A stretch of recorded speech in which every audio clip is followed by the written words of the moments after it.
عندها إن شاء الله تعالى بعد ما استقبل اتصال تليفوني من الأستاذ فهد المطوع رئيس مجلس إدارة نادي الرائد، يبغى يوضح أنه هو كان موجود أمس في هذا الحفل، لكن إيش نوع التوضيح نسمع من أبو بندر. تفضل أبو بندر. مساك الله بالخير اخوي ابو زياد، اسلم عليك وعلى ضيوفك الكرام. الله يحييك يا ابو بندر، اهلا وسهلا. اهلا وسهلا، تفضل. واشكرك صراحه انك سمحت لي في المداخله. لا تأمر، قناتك هذه يا ابو بندر. هذه بخصوص المناسبة العشاء اللي حضرتها ليلة البارح. نعم. واللي فسرت بأنها احتفالية بخروج نادي الهلال من الآسيوية. نعم. السالفة باختصار أبو زياد، تلقيت اتصال من صديق عزيز علي طلب مني حضور مناسبة كان داعي لها الأمير فيصل بن تركي وداعي لها الأخ طلال الرشيد. نعم. ورحبت صراحة ولبيت الدعوة. اي نعم.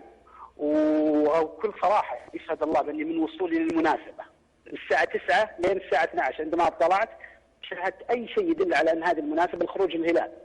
وصباح اليوم تلقيت عدة اتصالات من أصدقاء هلاليين يستنكرون حضوري لهذه المناسبة. أوكي. وبينت لهم موقفي كما أنني سألتهم هل تتوقعون شيء مثل ذلك يحصل مني؟ قالوا لي لا، بس إننا استغربنا. ثم والله العظيم يا أبو زياد إني أنا لا أقبل على نفسي أن أحضر مناسبة فيها إسقاط لأي نادي، حتى لو كان نادي الرائد هو اللي مقيم هذه المناسبة والله لا أحضرها. كيف أرضى أن أحضر مناسبة لا لي فيها لا ناقة ولا جمل وأحتفل؟ بالعكس أنا مباراة الهلال كنت موجود في الملعب وكنت مؤازر الهلال. طيب. السنة الماضية آزرنا الهلال وأرسلنا يعني جماهير يساندون الهلال، وبالعكس علاقتي في إدارة نادي الهلال يمكن أقدر أقول العلاقة في جميع الأندية. ممتاز، أشكرك على التوضيح أبو بندر في هذا الموضوع تحديدا. شكرا لك عشان تنام وأنت مرتاح الليلة. لا والله، بس انا حبيت يعني ما احب اول شيء انا ما جيت للمجال الرياضي على اني اكيد انك عشان تخسر احد يعني، لا بالعكس. وبعدين انت بنفسك يا ابو زياد تعرفني مضبوط وانت احكم يعني، هل تتوقع اني انا احضر شيء زي كذا يعني؟